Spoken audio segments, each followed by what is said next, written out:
I want to introduce you guys to David Artiega. I met David at the San Dimas stage race. Well, more like Sarah met his wife Liz or vice versa. I made a new friend. Her name is Liz. Hello, I'm Edwin. But I got to know David a little bit at San Dimas, and then I roomed with him at the Joe Martin stage race. David is originally from Spain, but has been living in the US for a really long time. But about 6 months ago, he moved up to Anchorage in Alaska. He was telling me all about fat biking, and it's a side of the sport I know nothing about. So I thought I'd share it with the vlog.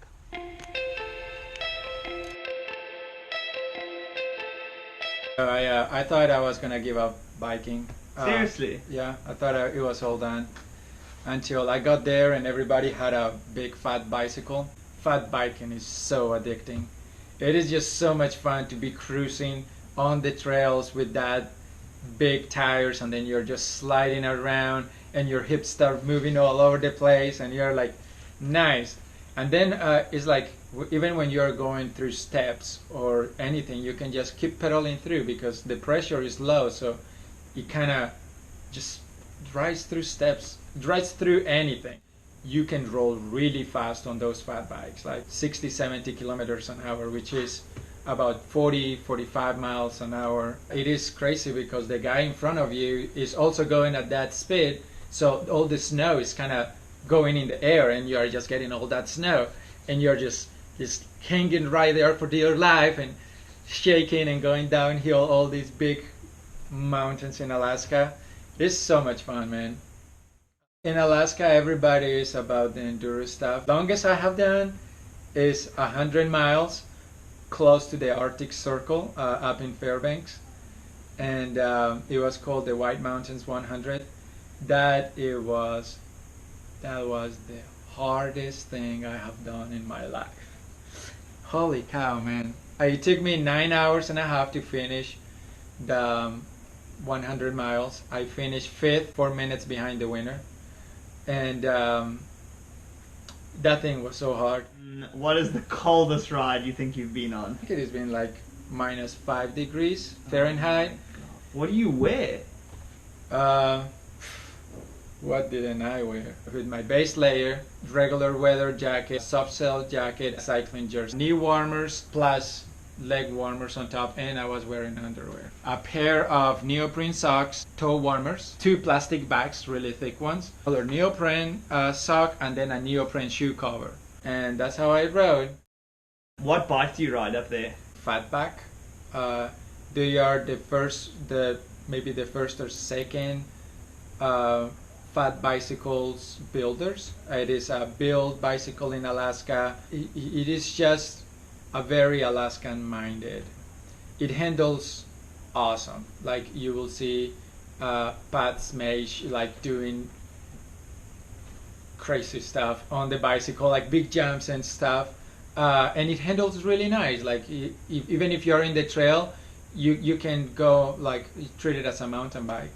The main reason I got with a fat bike was because I wanted a sponsor to go down to national championships in Utah.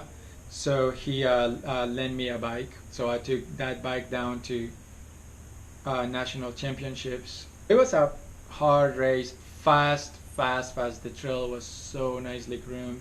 Only 18 miles, but people finish at about 1 hour. What's the most fun for you about fat biking? Just being out there. It's like you're breathing the beauty of the environment, the landscape. Especially in Alaska, you see all these big mountains and they are just incredible.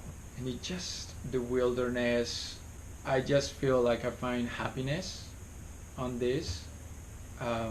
Like just being out there and enjoying all the nature. It is very addicting. Even if there is a blizzard, I can get way back down in the valley and then be all by myself, surrounded by incredible mountains, and then it's like all white. That is like, I just want to put some color in there and make some shave ice and just eat it. Have you had any like super scary moments? Right when I started, I think it was this January, just about 4 months ago, I went for like a 40-mile bike ride. I made it out about 18-20 miles, and then I ran out of water, and then I was coming back. I didn't know much about how many layers to put in my fingers, what, like, use toe warmers and all of that. And I got super cold, the water froze, and I was still like 10 miles to get to the house. I completely ran out of everything, ran out of juice, ran out of gas, and I started fading. And I was just like, I'm just gonna pedal, and whenever I run out of gas, hopefully somebody will find me over here, and if not, this is it. I really enjoy this life. I actually got to a place that I had signal, and I called my wife and said, if you get this message, pick me up at the chalet. And I still had like quite a bit to get to the chalet, and I'm just barely making it in fumes, like so cold, like my body temperature went so low, and I was like completely dizzy. I finally got to the chalet, and my wife was there with a hot drink, and she put everything in the car, and then turned out the heat in the car, heat up the chairs, and then I was like, oh man, thank God. But that was so nice because I thought that was the end, and I was so happy that I had enjoyed my life to the fullness. And that's what it's all about, enjoying life to the fullness. David had a ton of other amazing stories and experiences. If you'd like to follow him or check out the insane pet Smage, I'll link it in the description down below.